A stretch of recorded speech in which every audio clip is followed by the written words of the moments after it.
Se întâmpla în vara anului 2019. Era mai grasă decât fusesem vreodată și nu înțelegeam care e problema, pentru că eu consideram că dieta mea de atunci era una perfectă.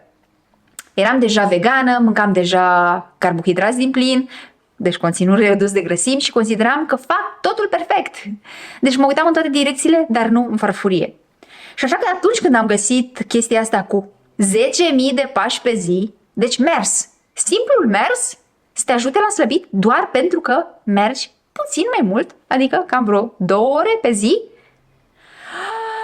am zis, asta e ceea ce îmi lipsea, asta este veriga lipsă.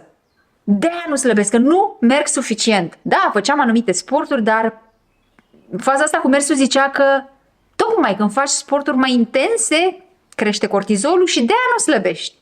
La persoanele care nu slăbesc, cu toate că fac sport. Și eu aveam perioadele mele cu destul de mult sport și nu slăbeam.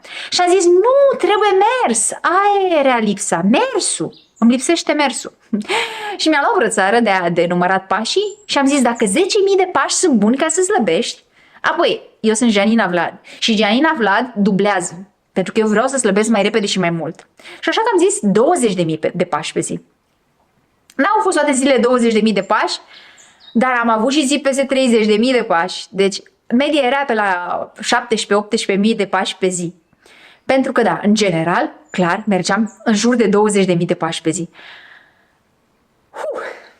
Deci a fost ceva timp. Ceva timp petrecut cu acel mers, pentru că gândiți-vă, dacă tu mergi mai repede, cu cât mergi mai repede, te apropii mai mult de alergat, iar eu nu alergam. Deci mergeam cam așa la 4 km pe oră. Deci ca să faci pașii ăia, îți trebuie mult timp, îți trebuie ceva timp. Deci mergeam 4, 5, câteodată peste 5 ore de mers, deci peste 5 ore de activitate pe zi. Dimineața, la prânz, câteodată mergeam și seara mult, vreo 2 ore seara, în pădure, pădurea de lângă casă. Sau când mergeam în oraș, mers prin oraș.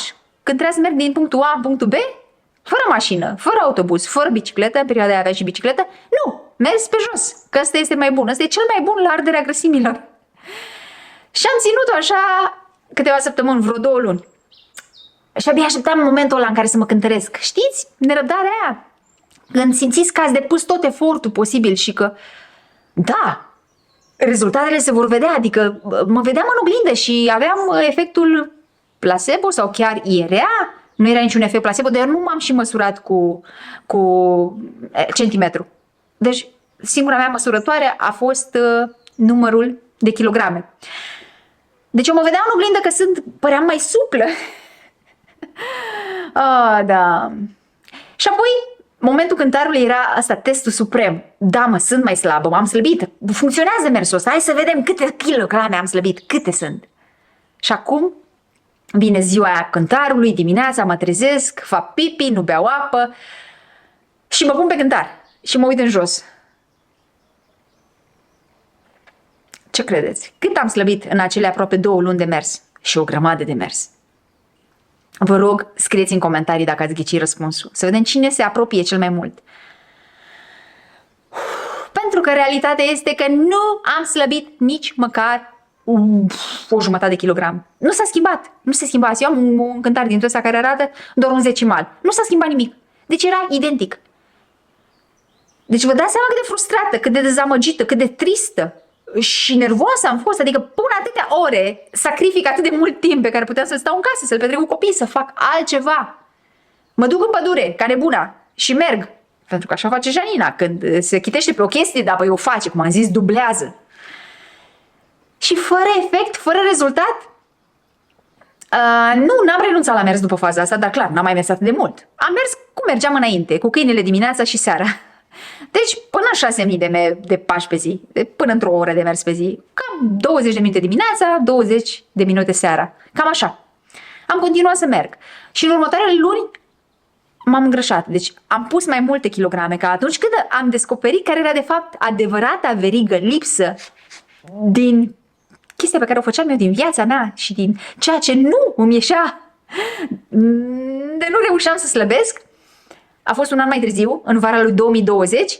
Da, am avut câteva kilograme în plus față de momentul ăsta în care eu mă credeam că sunt cea mai grasă din viața mea, dar am reușit să fiu și mai grasă de atât. Iar în vara lui 2020 am aflat faza aia cu densitatea calorică în alimente. Am făcut deja un video despre cum am aflat asta și ce am îndepărtat din farfuria mea ca să slăbesc.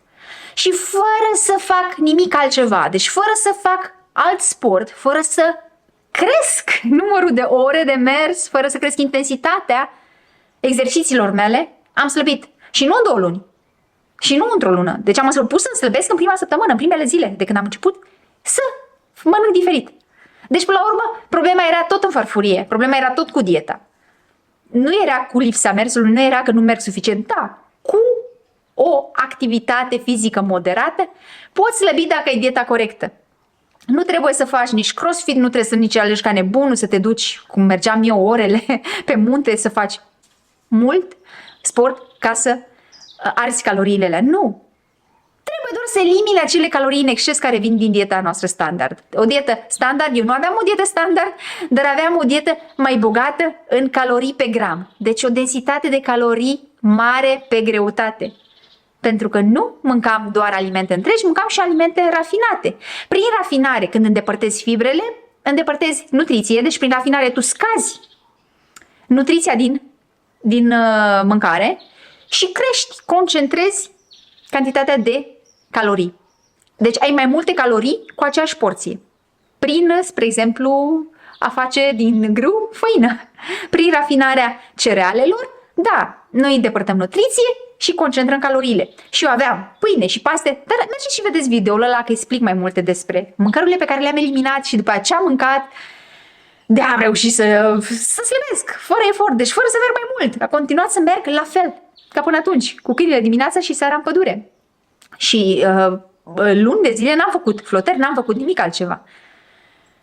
Deci nu am slăbit datorită sportului. Asta este mesajul. Când ai o dietă corectă, nu trebuie să faci nimic ieșit din comun, doar să-ți miști corpul. Da, fă niște flotări, că e bine pentru brațele tale, arată frumos, pentru piept, pentru umeri, pentru postură.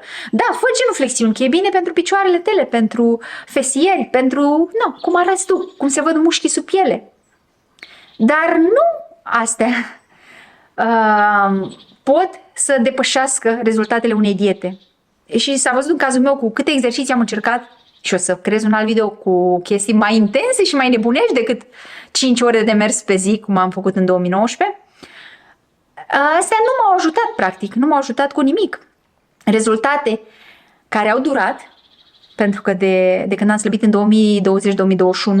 mă mențin, deci rezultate de durată, fără foamete, fără deficit caloric, fără restricționare de porții și fără exerciții intense. Am continuat să merg și cam așa am pierdut primele kilograme, nefăcând altceva. Dimineața am mers cu câinele și seara. După aia am adăugat genuflexiuni, niște flotări, fantări, chestii dintre astea cu greutatea corpului.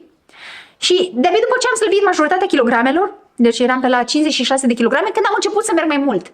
Pentru că îmi plăcea. Vreau să merg. N-a funcționat. N-am început să slăbesc mai rapid și n-am continuat să slăbesc mai mult, să slăbesc și mai mult, pentru că atunci mi-am crescut mersul. Aveam zile în care mergeam și 2 ore pe zi, 2 ore jumate.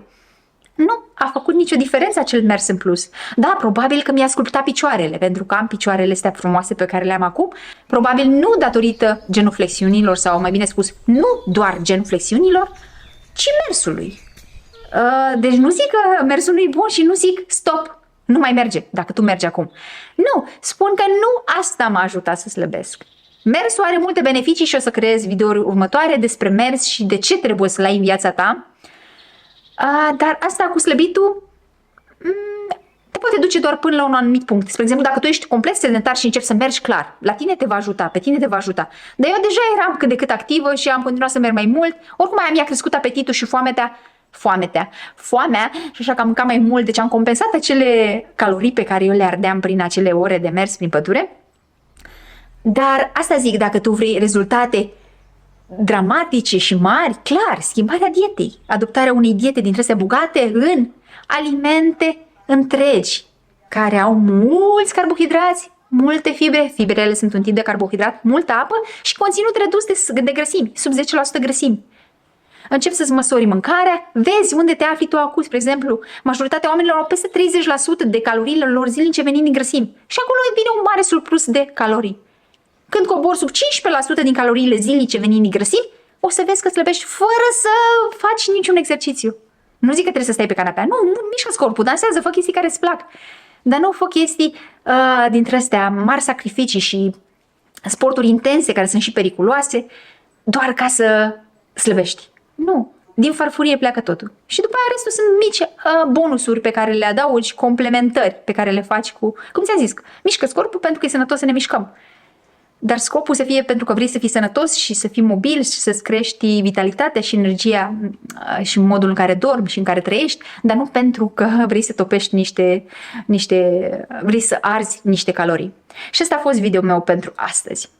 Sper că ți-a plăcut, dă-i un like, abonează-te la canal pentru mai multe videouri ca astea, uite-te la videourile mele vechi, o să găsești multă inspirație, iar dacă ești la început și vrei să faci tranziția către stilul ăsta de a mânca, dar ți-e frică de balonări, de gaze, de crampe, pentru că da, tu acum ai o dietă deficitară în fibre, te rog, uite-te la acest video ca să înțelegi mai bine cum să faci tranziția către un stil de viață bogat în carbohidrați, bogat în fibre, care te va ajuta să ai sațietate cu exact numărul de calorii de care ai nevoie, fără să ai exces, dar nici să mergi în deficit.